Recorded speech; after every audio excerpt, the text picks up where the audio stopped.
Disclaimer: nasa loob lang ako ng aming barangay, kaya wala akong suot na helmet. Safety first pa rin tayo at laging magsuot ng helmet kapag lalabas na sa kalsada. Ride safe, everyone! At bumalik nga tayo dito sa Brutiful.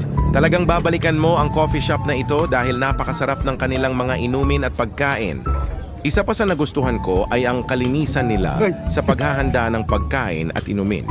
Gumagamit sila ng safety gloves kaya mas kampante ka sa quality at hygiene. Thank you, ma'am. Yan, sponsor din na, ma'am. Hindi, mataas ka sa standard na misis ko. Matcha. Salamat po. Parang sa Thailand, di ba? Opo. Thailand. Thank you, thank you. Thank you. Pasok. Pasok sa Marshall Lamer. At tayo nga ay tumambay muna din kasama ang mga mahal sa buhay. Kaya pa rin na ano pag ang iniintay, malaya pang nakakapaglaro ang mga anak natin. At syempre ang mga batang tuwang-tuwa kapag nadinig na ang sports bike natin, si Raijin. Napakaganda talaga ng tanawin at nakaka-relax. Nakakataba talaga ng puso kapag nakikita mong naglulundag sa saya ang mga bata. Naalala ko tuloy noong bata pa ako, isa rin ito sa mga simpleng pangarap ko. Kaya ngayon, sobrang saya sa pakiramdam na makita silang masaya at nag-e-enjoy. Minsan, hindi naman kailangan ng mamahaling bagay para mapasaya ang isang bata. Ang mahalaga ay ang mga simpleng sandaling mananatili sa kanilang alaala. Pahingi daw ng sticker. Sticker up.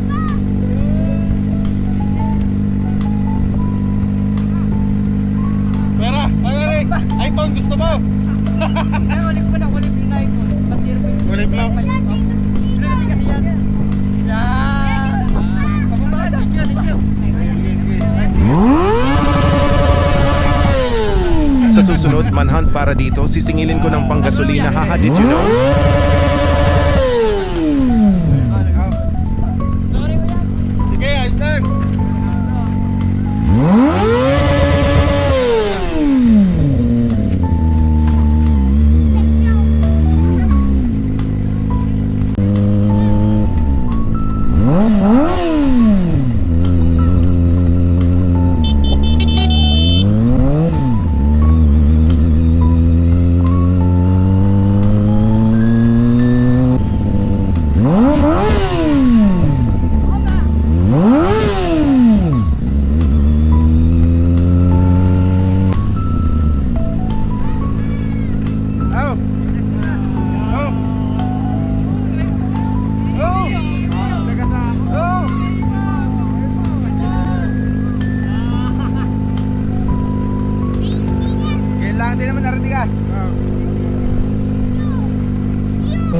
At gaya nga ng sabi ko sa inyo, ako ay napakabait. Kita mo pinahiram natin si Raijin. Hey, enjoy!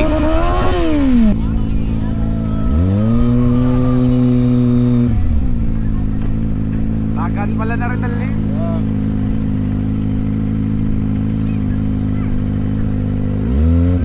Sabi mo na, subscribe. Okay, salamat. Shut up!